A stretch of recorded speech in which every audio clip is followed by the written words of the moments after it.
trabajar un rato. Viene un tema doctrinario muy interesante, el tema de la plegaria o la oración a la luz del espiritismo, estrechamente vinculado el tema de la plegaria con el tema del destinatario de la plegaria, que es Dios. El maestro Kardec, en el Evangelio según el espiritismo, tiene una frase muy breve, pero que es muy significativa. Allí dice, en el capítulo 27, ustedes saben, los últimos capítulos del Evangelio según el espiritismo tratan justamente acerca de la oración, y hay una compilación de oraciones espíritas, y es la frutilla de la torta del Evangelio, la plegaria. Porque ahora, con todo este conocimiento que tengo, que Jesús trajo, ¿qué hago? ¿Sí? Está la acción, y la plegaria es una de las acciones más importantes. La plegaria es el primer deber de toda criatura humana. La idea de deber está asociado directamente con el hacer. Y se trata de un hacer conforme a una ley. ¿Sí? Este es mi deber. Hay un algo que me dice que esto es lo que tengo que hacer. ¿De acuerdo? Orar, ponerme en contacto con Dios, es el primer deber de toda criatura humana, dice el espiritismo. Y por eso, Allan Kardec, en el libro de los espíritus, coloca a la plegaria, a la oración, como la primera de las leyes morales.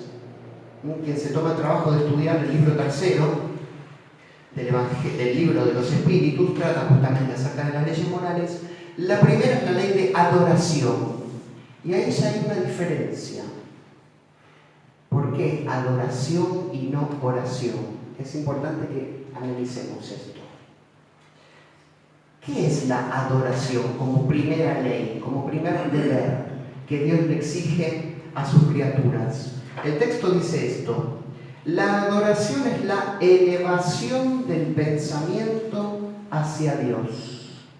Pensemos, ahí hay una acción de movimiento. La elevación del pensamiento hacia Dios. Mediante la oración, la adoración, el hombre acerca su alma a Él. Acá hay que prestar mucha atención, porque si interpretamos literalmente este concepto, se puede pensar que este movimiento es un movimiento de naturaleza física. ¿Sí? Ponerme en contacto con Dios es acercarme a Él. En otro pasaje dice, orar es pensar en Dios, es acercarse a Dios, es ponerse en contacto con Dios. ¿Sí? Es un movimiento físico, acercarse, elevarse, como hicieron en algún momento. Esto está en la Torá, en el Antiguo Testamento. Los que construyeron la Torre de Babel, ¿se acuerdan? Querían llegar a Dios, elevarse a Dios, y construyeron una torre. ¿Sí? Porque Dios estaba arriba y había que elevarse, había que acercarse. Dios los castigó por soberbios. ¿Sí? ¿Se acuerdan de la historia? Los castigó creando los idiomas. En esa época había un solo lenguaje y Dios los castigó dándoles distintos lenguajes a cada uno para que no se pudieran conectar entre ellos. ¿Sí? Como castigo. ¿Será esto la oración? Es un movimiento, es un hacer, es una elevación, pero no del cuerpo, sino del alma. ¿Sí? Orar es un movimiento que se produce dentro mío. ¿Cuál es el destinatario de ese movimiento? La divinidad. Otra vez, ¿esa divinidad está fuera? Es para preguntárnoslo realmente como espíritas. Cuando nosotros oramos, ¿salimos de nosotros o nos metemos adentro de nosotros? No me contesten. ¿Sí? ¿Estamos mirando para arriba? ¿Estamos esperando que algo que está afuera nos escuche? ¿O hacemos un trabajo de introspección? Esto es algo básico, algo fundamental. El tema acá es lo que se llama el lugar de Dios. La oración es la conexión con la divinidad. Ahora, si yo me quiero conectar con Dios, ¿a dónde está Dios? Hay una historia muy linda, dictada por el espíritu Juana de Angelis, en un librito que no está traducido, que se llama Entrégate a Dios. Se las voy a leer porque vale la pena que veamos de qué manera escribe este espíritu. Es una anécdota muy linda. Una antigua historia popular cuenta que un modesto labrador se hallaba trabajando su porción de tierra en un amanecer de belleza arrebatadora. En ese momento se le acercó un individuo citadino, muy bien vestido, materialista, confeso, que imposibilitado de contener la emoción y también la arrogancia delante de ese festival de color, de sonido, de magia que la naturaleza le mostraba, preguntó al labrador: campesino, ¿tú crees en Dios? Sí, señor, creo en Dios, respondió el hombre simple.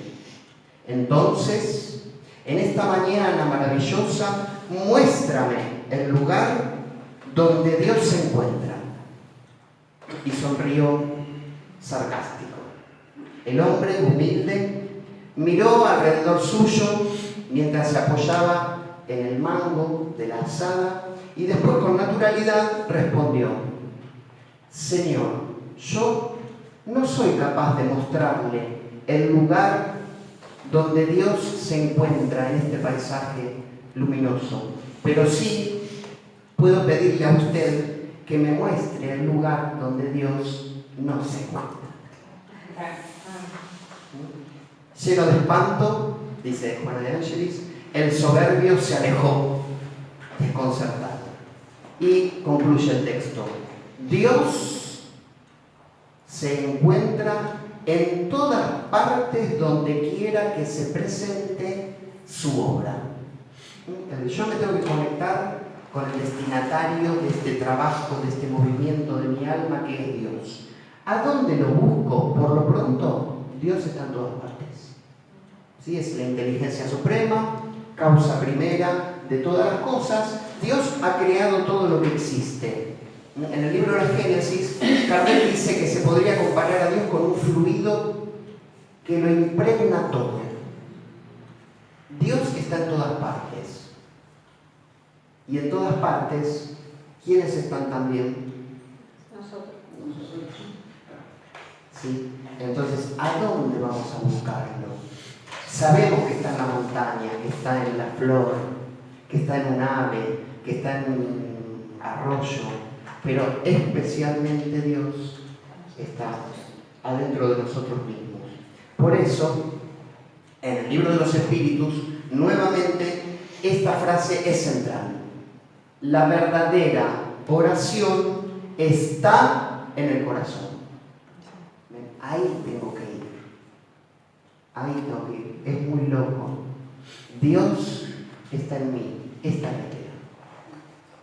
Andamos pidiendo cosas afuera, a un algo que queremos que nos escuche, que queremos que cumpla nuestros deseos, nuestros pedidos, pero sin hacer este trabajo previo.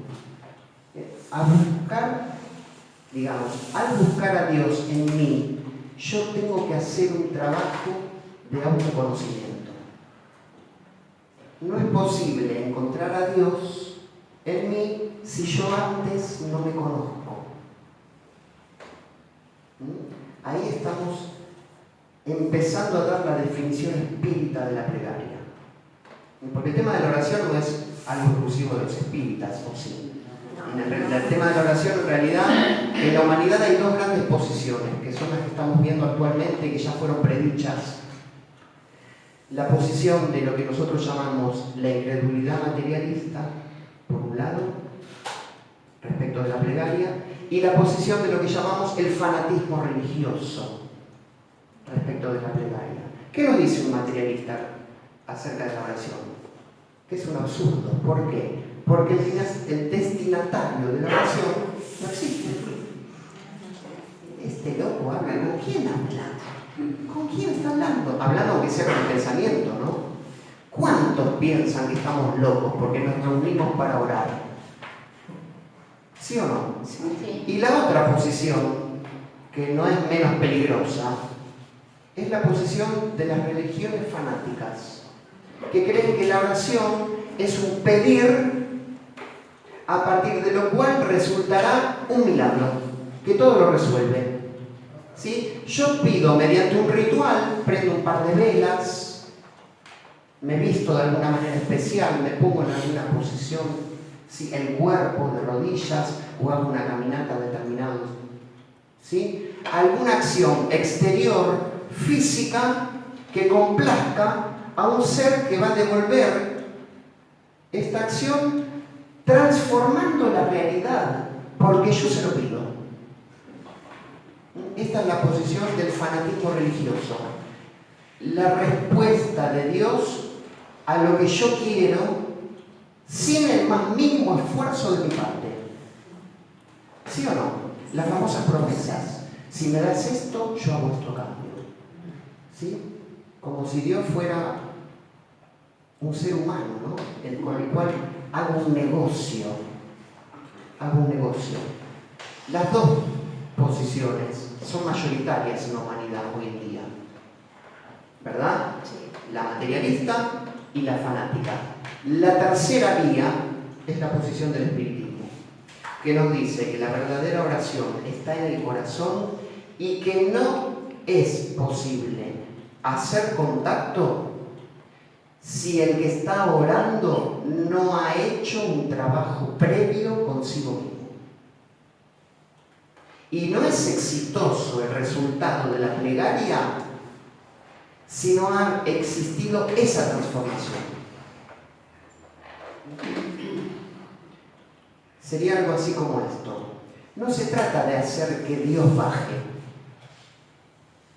Yo me quedo en el lugar y el que se mueve es Él, transformando el universo a mi alrededor. De lo que se trata es de que yo me eleve. De esta manera, como dijimos, con el pensamiento, con el sentimiento y con la acción. Por eso esta famosa pregunta que se conecta: ¿dónde está escrita la ley de Dios? Pregunta Kardec a los espíritus. Ustedes saben la respuesta. En la conciencia. En la conciencia. Esto me hace acordar mucho al espíritu Hilario, que es el guía de la Sociedad Constancia. La Sociedad Constancia, fundada en el año, la más antigua del mundo, fundada en el año 1877. El lema de Hilario es este: tener por templo el universo, por altar vuestros corazones, por sacerdote la conciencia. ¿Sí? Otra vez, para hablar con Dios necesito un lugar, un templo. No, todo es el templo, y especialmente yo, mi alma, es el templo más importante donde está Dios. ¿Sí? Tener por templo el universo. ¿Cuál es el altar dentro de este templo? Mi corazón. ¿Y a quién le pido consejo? ¿A alguien que está afuera? ¿Al sacerdote? No, a mi conciencia. Porque en la conciencia está la letra de la divinidad. ¿Ven que es este trabajo de meterme adentro de mí para ver qué es lo que Dios escribe en mí? Angelita, traje acá el libro de ella. La medium, que escribió Memorias de un espíritu, tiene una frase increíble en este libro. Increíble. Lo quiero leer para que vean que es breve, simple, profundo y bello. Dios ha puesto la conciencia en los seres humanos como una guía para no caer y como un juez severo después de haber caído. Es impresionante. Otra vez la idea de que la oración es un recurso para la acción. Si yo miro la conciencia antes de elegir y actuar, vamos a la vida nuestra. Si yo miro la conciencia antes de elegir una opción y actuar, la conciencia es consejera. Ahora, si yo no miro la conciencia antes y la miro después de actuar, si la acción fue equivocada, la conciencia es juez. Dios puso el nombre, la conciencia, como una guía para no caer y como un juez severo después de haber caído. ¿Vamos viendo por dónde viene el tema de la plegaria? ¿Sí?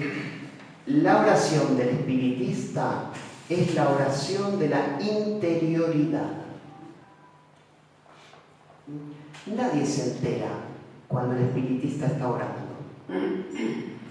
salvo que esté con otros espiritistas en el centro espírita o haciendo el evangelio en el hogar, ¿sí? Junto con sus amigos y con su familia, en donde la oración toma un cuerpo de cierta exterioridad, ¿verdad? Porque si estamos todos reunidos para orar, es necesario emitir un pensamiento común y alguien tiene que producir un sonido. Pero la oración íntima es una oración silenciosa, absolutamente silenciosa. El cuerpo no tiene que hacer nada, ni siquiera mover los labios. Esta idea ya está en Jesús. Jesús es el que nos enseña a orar de verdad, y el espiritismo rescata la plegaria, que después la práctica de la oración se pervirtió totalmente. ¿Sí? Desde la oración que Jesús propone a la oración que nosotros vemos en las religiones cristianas actuales, hay un mundo. Las religiones cristianas actuales practican la oración del paganismo. Del paganismo. ¿Sí? Los rituales, las vestimentas, los movimientos.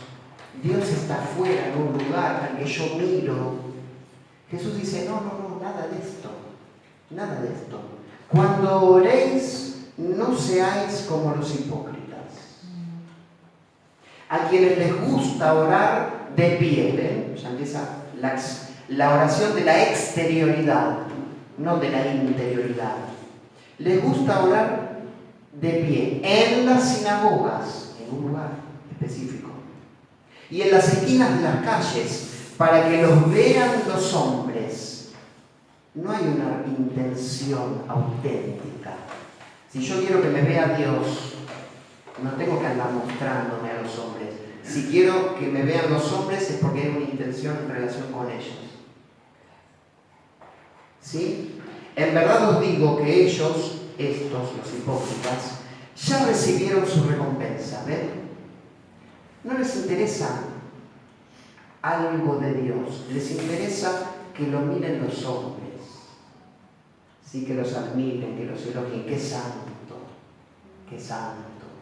Entonces, estos, dice Jesús, ya recibieron su recompensa. En cambio, vosotros, le está hablando a los discípulos, cuando vayáis a orar, entrad en vuestro aposento y después de cerrar la puerta, orad al Padre que está allí en lo secreto.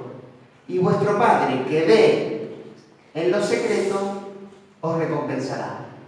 Esta idea es una metáfora. ¿Qué es esto de para que la oración realmente sea escuchada hay que entrar en el aposento? ¿Qué significa? ¿Me encierro en mi habitación? Hay que cerrar la puerta. ¿Qué significa? Sí, el aposento es el alma. La introspección, la interioridad. Hay una palabra que se usa en filosofía que es la palabra apercepción. ¿Sí? Yo en la oración percibo. ¿Qué percibo? ¿El mundo exterior? No, mi mundo. ¿Sí? Entro en mi aposento y cierro la puerta. Esto es una metáfora también. ¿Qué significa cerrar la puerta? En realidad, cerrar las 5 ventanas con las que estamos comunicados con el mundo exterior. Los 5 sentidos. Cuando vayas a orar, hay que mirar hacia adentro y evitar que el mundo se meta. Si están las ventanas abiertas, de la vista, del oído, del olfato, del gusto y del tacto, yo estoy volcado hacia afuera. Y afuera Dios no está. ¿Por qué los espiritistas bajamos la luz cuando vamos a orar? Para que entre lo menos posible el mundo por los ojos. ¿Por qué nos sentamos cómodos? Para que el mundo no entre por el tacto. ¿Se entiende? Para que no me distraiga nada. ¿Por qué ponemos una música suave? Para que el mundo no entre por los oídos. La música lo que debe hacer es que yo no escuche al mundo. ¿Se entiende? Que me ayude a aislarme más. Cerrar la puerta es negar al mundo.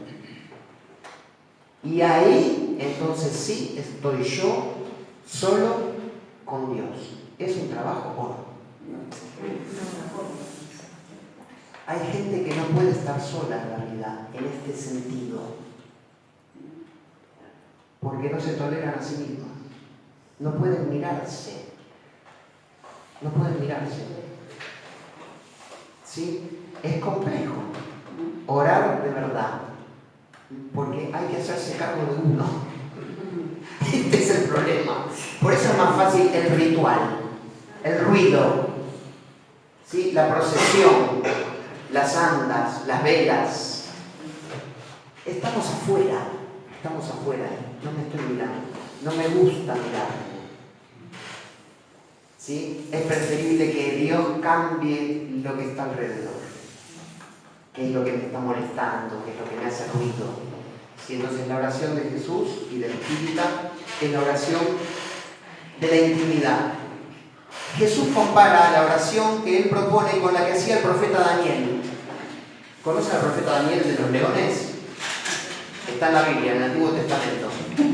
A Daniel lo arrojan a los leones para que se lo coman y era muy santo y los leones no lo tocaron. ¿Sí? Entonces, ¿qué hacía Daniel? En su casa, para orar, pero él abría la ventana que daba a Jerusalén, donde habitaba Dios. ¿Dónde? En el templo. Ahí estaba Dios.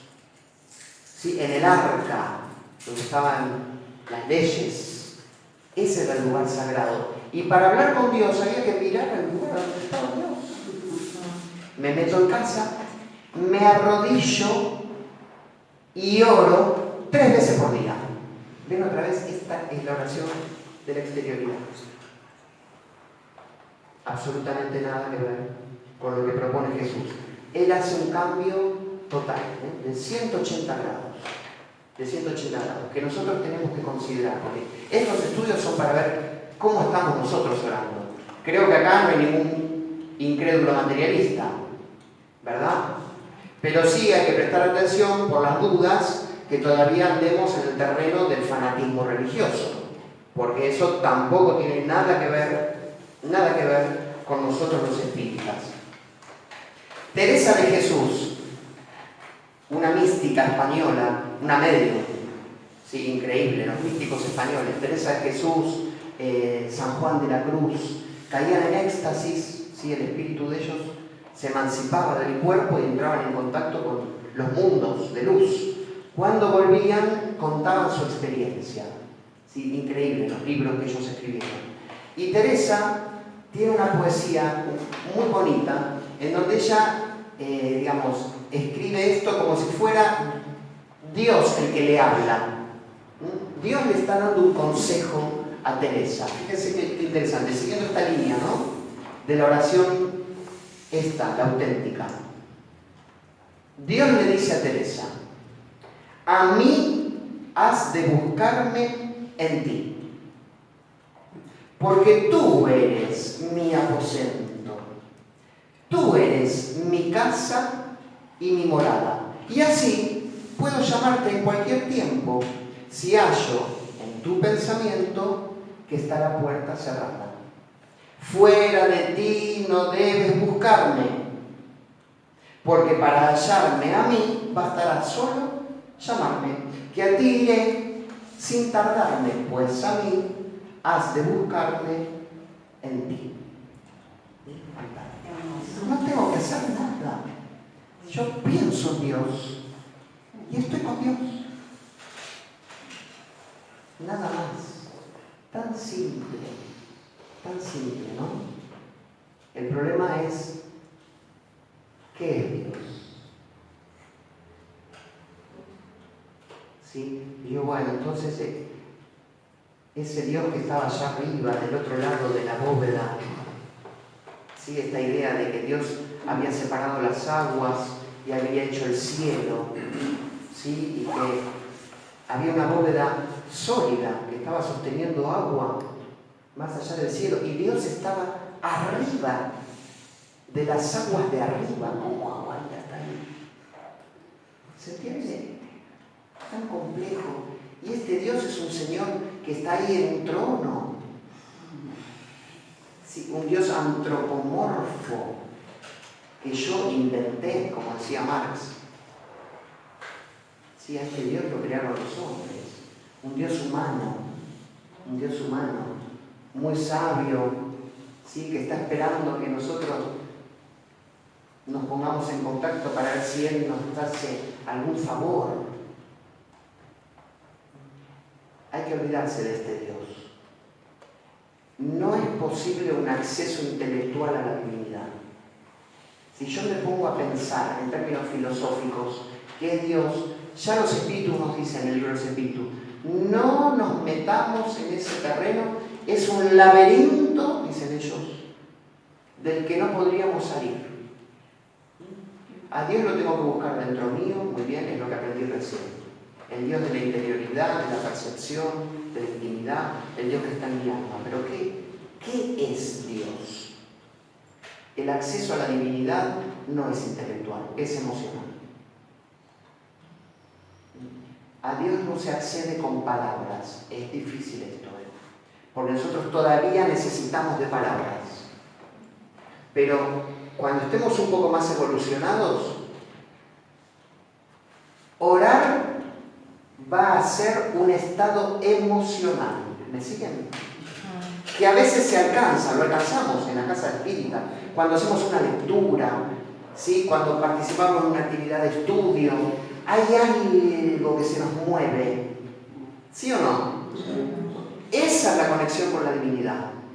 Capaz que no estoy pensando en Dios, pero hay algo que se me movió. Estoy distinto.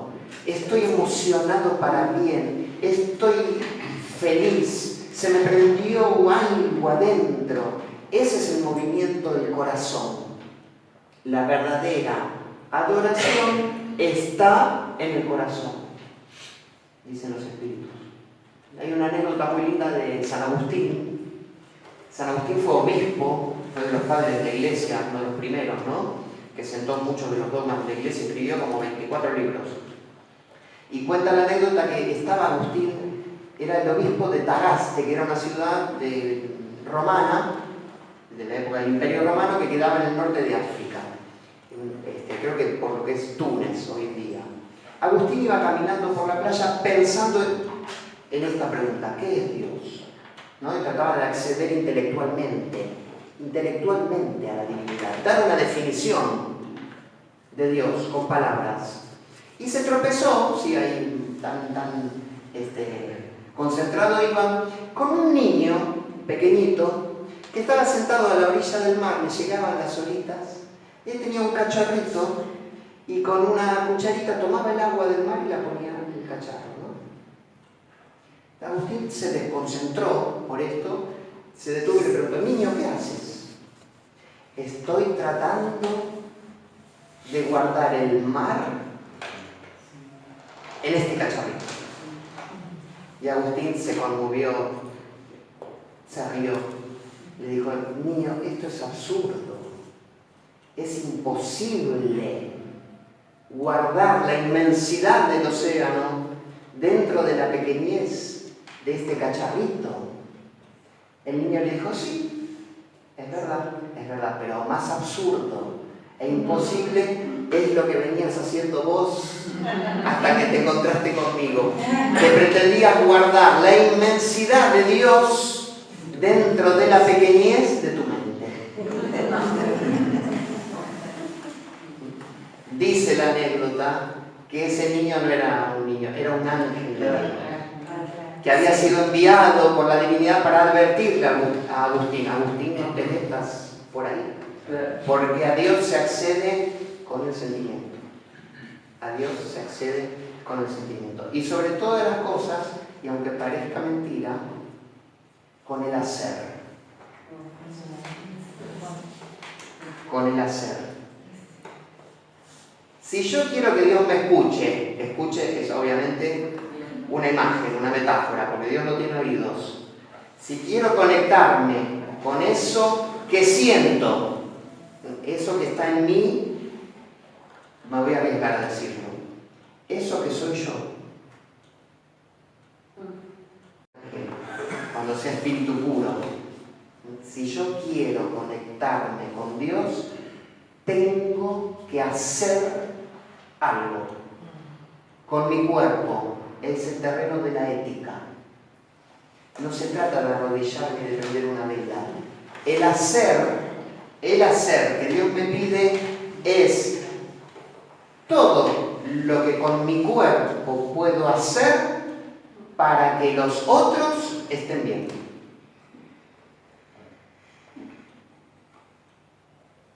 Por eso otra frase del Libro de los Espíritus, la 661. Las buenas acciones son la mejor de las plegarias, porque los hechos valen más que las palabras. 661. ¿Alguien pensó que orar es hacer el bien o que hacer el bien es orar? No. En este sentido, los ateos también oran cuando son buena gente. Hasta los que niegan a Dios están haciendo ese trabajo de adoración.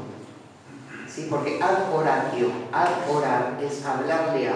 Pero nosotros sabemos que no es hablar con los labios, sino que es un movimiento del alma. Es la ley que rige el universo, la adoración. ¿Sí? Dios nos crea y nos dice, adórenme. Adórenme significa, vengan a mí. ¿Sí? ¿Saben cómo se llama eso? Religión. Les digo más, miren. Otra vez este espíritu, en memoria de un espíritu. El espiritismo viene a reformar al hombre y encaminarlo hacia sus altos destinos, cuya meta final es Dios. Eso es religión. Otra vez, un espíritu acá, en Bahía Blanca. El espiritismo viene a reformar al hombre. Este trabajo que nosotros hacemos con nosotros mismos, porque a nosotros nadie nos transforma de afuera. Nosotros nos transformamos, ¿sí? Con el conocimiento. Transformarlo para acercarlo a la divinidad. ¿Sí? Su destino, su meta final es Dios. Eso es religión. Religare. Ese es el sentido etimológico de la palabra. Volver a atar. Es decir, Dios nos soltó y nos dijo, adórenme. Es decir, átense de nuevo, vuelvan a mí. No hay posibilidad de volver sin este trabajo de autoconocimiento y de acción. Por eso, el tema del amor está tan estrechamente relacionado. En Jesús, cuando Jesús habla de Dios y habla del amor, porque el camino en nuestro actual estado evolutivo hacia la divinidad pasa por el mayor mandamiento. Maestro, ¿cuál es? De todos los que Dios me pide, ¿cuál es el mayor? Sí, que había como 600. 603. Ahí está. Yo estaba mirando a la que sabía el número. Las mitzvot. 613 mandamientos. ¿Cuál es el mayor, maestro? Un verbo resume todo. Amar. Sí, es un hacer, ¿ven? Dios quiere que amemos. Ya está. Ya está. Y si no nos acordamos de Él, si no creemos en Él y amamos, estamos haciendo lo que quiere. Amarás al Señor tu Dios con todo tu corazón, con toda tu alma, con toda tu mente, con todas tus fuerzas, con todo lo que tienes. Este es el primero y el mayor. Y el segundo es semejante. Amarás a tu prójimo como a ti mismo. Este es todo un tema para otra conferencia. Si yo no me quiero, no quiero al otro. Esto es básico, es psicología pura. No puedo poner afuera lo que no tengo adentro. Ahora, ¿por qué no me quiero? ¿O por qué no quiero quererme? Porque tengo miedo de conocerme. Y otra vez volvemos al principio. No hay posibilidad de encontrar a Dios dentro de mí si no sé lo que hay ahí. Lo que hay ahí. Y para hacer ese trabajito hay que quererse un poco. Hay que quererse un poco porque ahí vamos a buscar y no sé qué vamos a encontrar. ¿Sí? Muchas veces el mundo, por eso estamos encarnados, el mundo nos da señales de lo que hay adentro nuestro. Especialmente en qué circunstancias. En el vínculo con el otro. El otro me muestra lo que soy. Muchas veces. Por eso ven cómo está relacionado. No hay posibilidad de amar al otro si yo no me amo. No hay posibilidad. Y no hay posibilidad de religarme, es decir, de amar a Dios, si yo no hago este trabajo de amar al otro amándome. Por algo es Dios. Es complejo.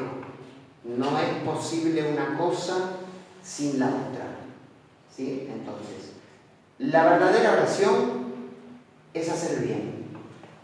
Si nos quedamos con esto, dejamos toda la cáscara filosófica que hemos hablado hasta ahora y nos vamos con esta idea, ya estamos hechos. ¿Sí? Está cumplida el estudio de la noche. ¿Sí? Si yo quiero religarme, tengo que amar. Tengo que amar. Básicamente esto. Ahora, bueno, amar es un verbo donde puedo poner de todo, ¿no? Sí, hay gente que cuando pasea por el shopping ama un par de zapatos. ¿Sí? Mire qué interesante el tema. También se usa otro verbo. Adoro esos zapatos. ¿Ven cómo estamos puestos hacia afuera? Si uno lee las etimologías de la palabra adorar y orar, van a ver, amar, perdón. ¿Sí? Se ama a los objetos también. Y se adora a los objetos. Es muy interesante. Se adora a las personas también, como si fueran objetos. También. ¿Sí? Entonces hay que limpiar la palabra amar. Limpiar la palabra amar. Amar es buscar el bienestar del otro. ¿Sí? Porque si yo digo amo esos zapatos, no estoy buscando el bienestar de los zapatos primero. ¿Verdad? Entonces ya estoy aplicando mal el verbo. Luego, ¿qué estoy pensando cuando digo amo esos zapatos? En mi bienestar. ¿Se entiende cómo nos autoengañamos con el lenguaje? Es muy loco. Nos autoengañamos. Realmente, amar es ser virtuoso. ¿Qué es ser virtuoso? Por suerte lo dicen los espíritus. Hay virtud, libro de los espíritus, 893. Hay virtud cada vez que existe una resistencia voluntaria a las incitaciones de las malas tendencias. Es decir, toda vez que yo resisto a una tendencia a perjudicar a otro, ya soy virtuoso. Miren qué generosos que son los espíritus. Con que te aguantes, ya está. Es fantástico. Sí, cuando te venga el volcán y seas consciente y le pongas el corcho, ya ahí hay virtud, dicen ellos. Hay virtud. ¿Cuáles son las 3 virtudes que más le gustan a Dios? ¿Cuáles son las que Él quiere que nosotros cumplamos para que nos escuche en nuestra plegaria? Hay 3 básicas que están en el Evangelio según el Espiritismo, muy interesantes. Son 3 virtudes. En relación con Él, vamos a pulir un poco más la pregunta. Son 3 acciones virtuosas para con Él. Para con Él, perdón. Vengo con la costumbre. Para con Él. No, eso se puede hacer en la oración, pero hay que ver si Él escucha eso que hago. Si yo puedo alabarlo, pero porque me conviene. No voy a quedar mal con Dios. Dios, qué grande sos. ¿Por qué? Porque después le voy a pedir algo. Es más, lo adoro, lo alabo, porque le voy a pedir algo y antes de que me lo dé, le aviso que le voy a agradecer. Señor, bendito seas, cumplime este deseo, que si me lo cumplís, yo te voy a retribuir con de tal o cual otra. Es chantaje puro. Es chantaje puro. A la divinidad chantajeamos. A la divinidad la chantajeamos. Realmente no nos pide esto Dios. Nos pide 3 cosas. La fe es una. La primera, ¿saben cuál es? La humildad. Y la otra, la sinceridad. ¿Tienen un ratito más? 2 hombres subieron al templo a orar, dice Jesús. Subieron porque había que subir a Jerusalén, que estaba arriba, donde estaba el templo. Subieron al templo a orar. Uno era fariseo, es decir, un santo a los ojos del mundo. El otro era publicano.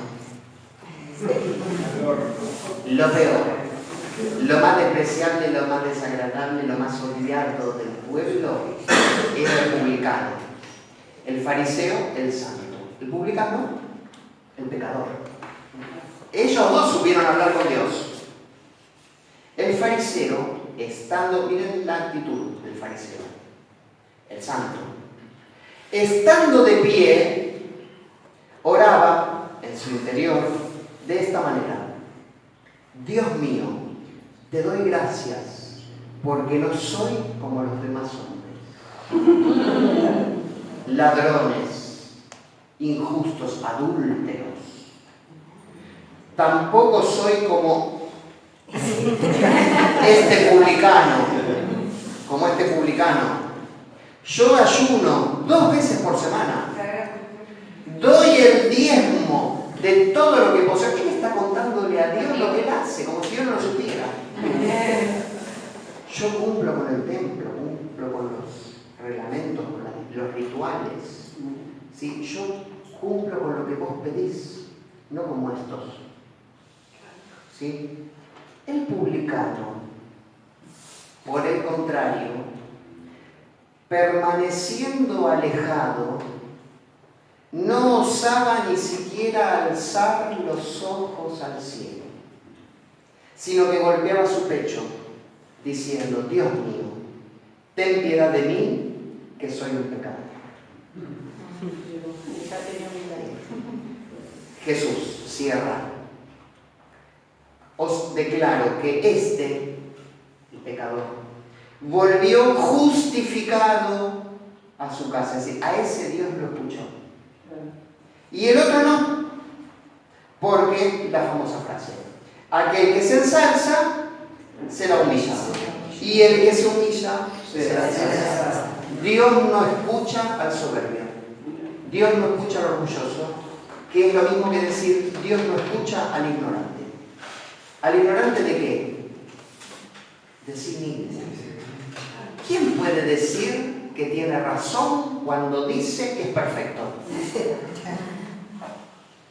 No se conoce. Ven este trabajo de nuevo. Yo tengo que mirarme para orar. ¿Desde dónde me voy a parar para orar? Parar es una metáfora. ¿Desde dónde me paro? ¿Desde mi realidad, la auténtica, o desde la realidad que me inventé acerca de mí mismo? Bueno, lamentablemente no hacemos este trabajo. La primera virtud es esta, es conocernos. El que se conoce es humilde, no puede no serlo. Porque cuando se mira, va a ver de todo. Dice, yo estoy acá. Entonces, desde acá, desde esto que soy, que conozco, ahora oro. Humildad fundamental. Si yo hablo como si fuera otro, Dios no me escucha. Tengo que hablar yo. Humildad. Segundo, sinceridad. Es decir, esto ya parece raro.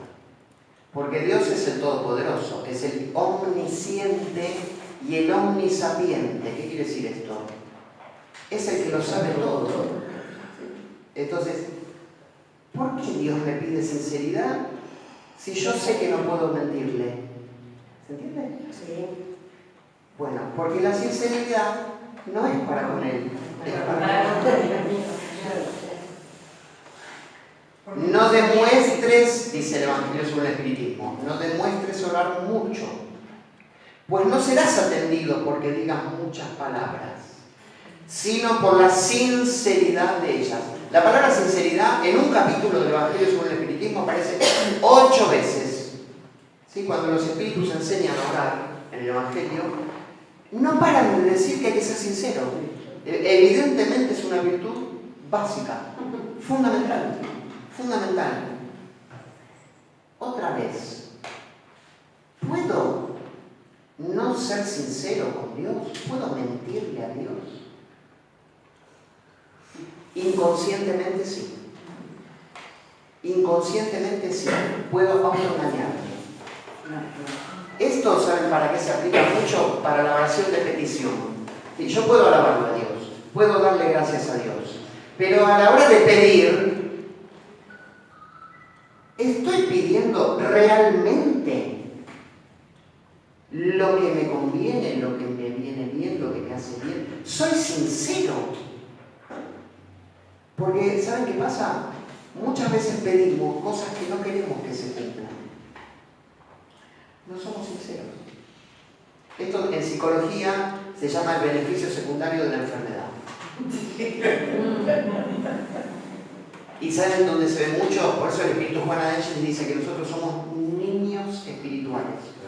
Somos biológicamente adultos. Cuerpos crecidos, ya. Pero espiritualmente nos portamos como niños. ¿Qué pasa cuando un niño se enferma? Cuando tiene fiebre, ¿qué pasa? ¿Qué es lo que ve él como niño cuando se enferma? Los mismos. Mamá, cuando yo me enfermo, no va a trabajar. ¿Y qué más hace mamá? No es que se va a trabajar y se queda mirando la tele. Mamá se queda conmigo cuando yo estoy enfermo. ¿Sí? Entonces el niño asocia enfermedad con amor. Cuando yo estoy sano, mamá no está. Ese niño quiere curarse.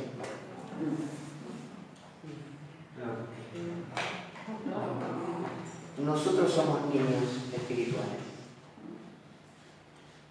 Porque nuestra enfermedad es algo que muchas veces nos da placer.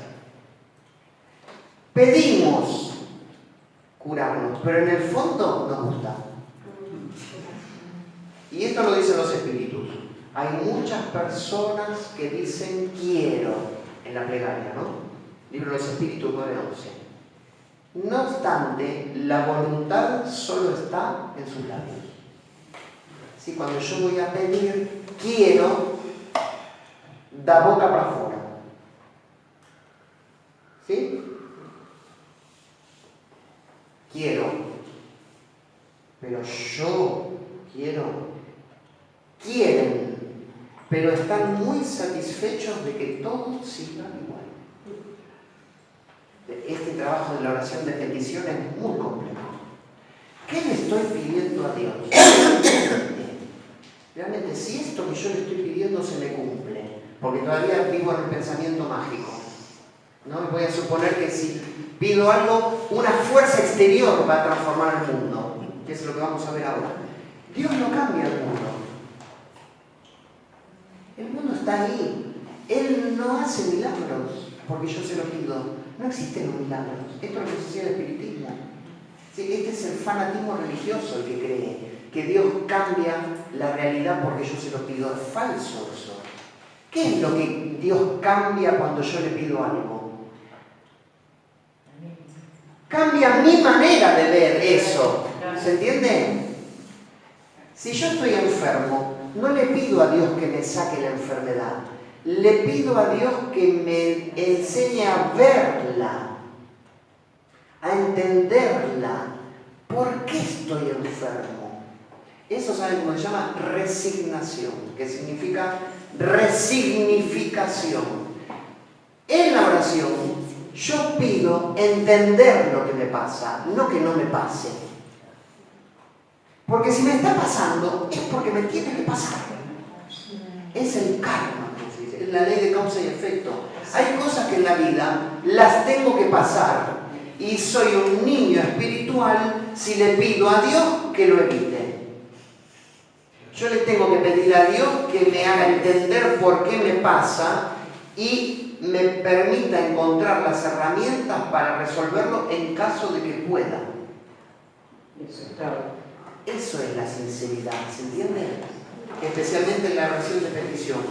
Cuando el hombre cree, ahí mete el tema de las pasiones, ¿no? Piensen en cualquier pasión.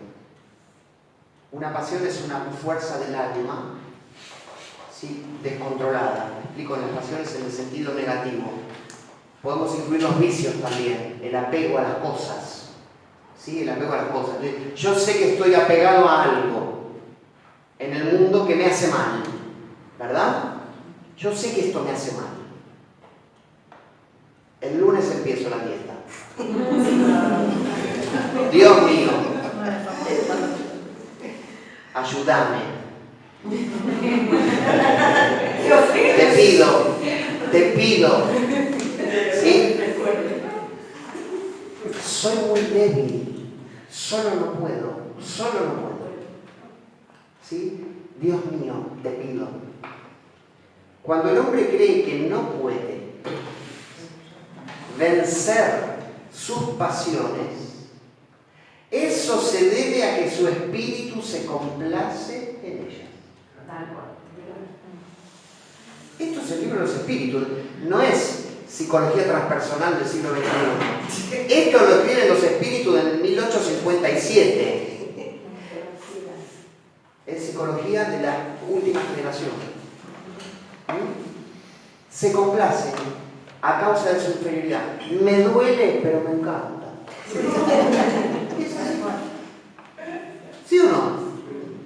El que procura reprimirlas, ¿sí? El que realmente tiene la comprensión de su naturaleza espiritual. ¿Ven que tiene que ver con una cuestión de autoconocimiento?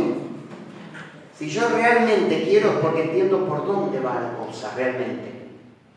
Vencer esa pasión constituye para él un triunfo del espíritu sobre la materia.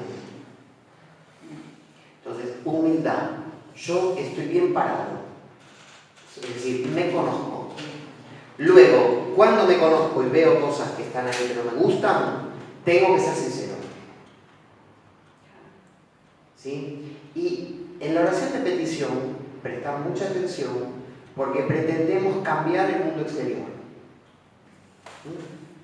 Dios mío, sacámelo de encima. Por favor, no lo soporto más. ¿No podés hacer algo para que desaparezca del mundo? ¿Ves esta inferioridad? Yo quiero que lo que me molesta desaparezca. Pero esto lo hacemos nosotros, los espiritistas, que somos todo caridad. ¿No? Es un tema ese. Hay un texto de... Es un teósofo catalán que se llama Antonio Blai von Couberts, no lo pronuncio muy bien. En la oración de petición, si se cumple, no es el mundo exterior lo que se transforma. ¿Sí? Miren cómo lo dice él. Al orar, cuando es auténtica la oración, se produce en mí un desplazamiento de conciencia. ¿Se entiende? La oración me introduce en un estado alterado de conciencia, de comprensión profunda de la realidad. ¿Sí? Orar es que yo cambie, no que cambie el mundo. ¿Se comprende? Se produce en mí un desplazamiento de conciencia, un estado de elevación, como dice el libro de los Espíritus. ¿Qué es orar? Es elevar el pensamiento a Dios, es tener una conciencia diferente de mí y de lo que me pasa. Eso pasa al orar. Ese estado de elevación es el que hace posible que Dios, la ley, la fuerza, la energía de ese nivel superior se exprese luego a través de mi personalidad en todos sus niveles.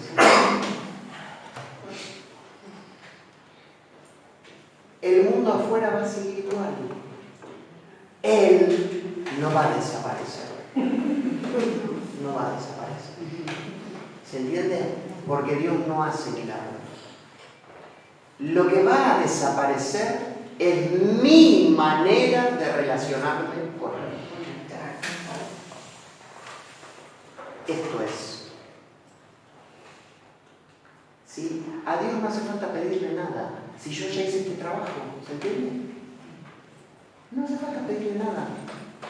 ¿Sí? Es todo un trabajo conmigo. ¿Por qué está Él? Los psicólogos ayudan mucho. Pero después yo tengo que hacer este trabajo.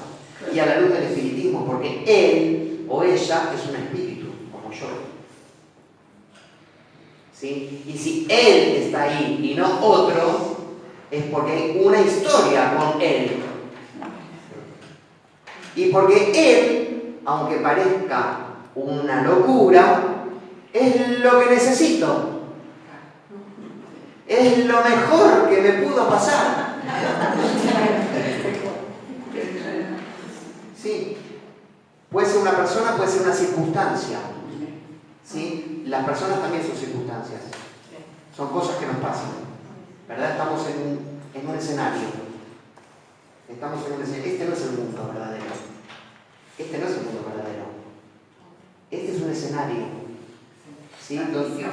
Donde somos puestos para actuar bien. Esto es nada más. ¿Cuánto es una vida? Cuanto más viejos somos, sabemos que es más rápida. ¿O no? ¿Sí? No, mira, me dice, ¡ay, pasó volando! Yo cuando cumplí 50, dije, no puede ser. No puede ser. Sí, ya está. ¿Se entiende? Es esta manera de vernos, lo que Dios quiere. Esto es. La oración 660 del libro de los Espíritus. La oración debe ser un estudio de nosotros mismos. Esto es orar. ¿Ven? Nada que ver con lo que suponíamos. Nada que ver. Absolutamente nada que ver. La oración debe ser un estudio de nosotros mismos. Cada palabra debe tener un sentido en la plegaria. ¿Sí? Si yo no logro conectarme con la divinidad en este estado especial de conciencia y tengo necesidad de hablarle, entonces cada cosa que le diga que esté pensada, ¿sí? Que esté reflexionada. No, el caprichito, ¿sí? Como el nene, caprichoso. No, cada palabra un sentido, despertar una idea, conmover una fibra, dice el Evangelio sobre el espiritismo. ¿Ven? Es una emoción, algo que se mueve adentro mío cuando estoy orando. En síntesis, la oración debe hacernos reflexionar. Solamente con esa condición la oración puede lograr su objetivo. De otro modo, no es más que ruido.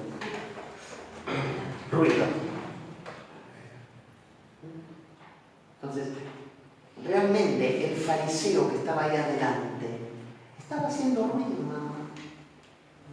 Para que lo vean los otros, no estaba orando. Sinceramente, no estaba orando. Para nada. La tercera virtud, porque si no me van a echar, la primera es la humildad, la segunda es la sinceridad, la tercera es la fe. Fe en Dios. Claramente. Sí, es la fe de San Pablo. ¿Qué era la fe para San Pablo? Tengo la definición acá. La fe es la certeza de lo que se espera. Es la convicción de lo que no se ve. Es decir, yo estoy seguro de que lo que espero se me va a dar. Esto es la fe. ¿Sí? Que no la usamos para Dios la palabra. Tener fe. ¿Sí? Tener fe que te va a salir el laburo. ¿No? Pero no es en este sentido. Si nosotros ponemos fe en muchas cosas, en las cosas del mundo, muchas veces, en las cosas del mundo. Fe es la certeza de lo que se espera. ¿Sí? En el caso de la oración de petición, bueno, esta transformación, que es posible. Esta transformación es posible, no del mundo, mía. Yo tengo fe de que este trabajo que estoy haciendo conmigo va a producir fruto. Luego, es la convicción de lo que no se ve. Yo sé que lo que no veo existe. Eso es la fe. ¿Cuántos espiritistas que no vieron en su vida, ni sintieron, ni escucharon, ni nada a un espíritu? Y son más espiritistas que el más medium de los mediums. ¿Quién tiene más fe? ¿Un espiritista que es una piedra mediúmica o un medium todopoderoso? El que cree en los espíritus sin haberlos visto. Ese tiene fe de verdad. Porque es una fe elaborada, una fe racionada, una fe, sí, esto es. No necesito ver a los espíritus. No me cabe duda de que el universo funciona así. No me cabe duda de que los principios de la doctrina espírita son la verdad. Yo tengo fe en esto. Entonces, con más razón la fe aplicada a la divinidad. No puedo estar hablándole a Dios si no sé si está o no está. ¿Será el loco este ahí adelante? ¿Será verdad? Entonces, la fe está ahí en la base. Yo estoy seguro de esto. Y hago mi trabajo en el sentido de la humildad y en el sentido de la sinceridad. ¿Sí? Entonces, vamos a hacer una oración para pedir. ¿Les parece? Para terminar. Es una oración de Tagore, seguro yo la dije acá porque es mi favorita. Rabindranath Tagore, poeta de la India, premio Nobel de Medicina en 1904, de Medicina, de literatura. ¿Saben por qué dije medicina? Porque ese mismo año Charles Richet, el padre de la metapsíquica, recibió el Nobel de Medicina con Tagore ese día. Sí, Tagore de literatura. Él le pide algo a Dios, que para mí es lo que hay que pedir. Es lo que pedimos, porque si Él nos da esto que le pedimos, todo lo demás viene por añadidura, como decía Jesús. ¿Sí? Vamos a ver qué es lo que pide. Que solo quede de mí, Señor, aquel poquito con que pueda llamarte mi todo. Que solo quede de mi voluntad, Señor, aquel poquito con que pueda sentirte en todas partes, volver a ti en cada cosa, ofrecerte mi amor a cada instante. Que solo quede de mí, Señor, aquel poquito con que nunca pueda esconderte. Que solo quede de mis cadenas, Señor, aquel poquito que me sujete a tu deseo. Aquel poquito con que cumpla tu propósito en mi vida. Que solo quede de mí, Señor, la cadena de tu amor.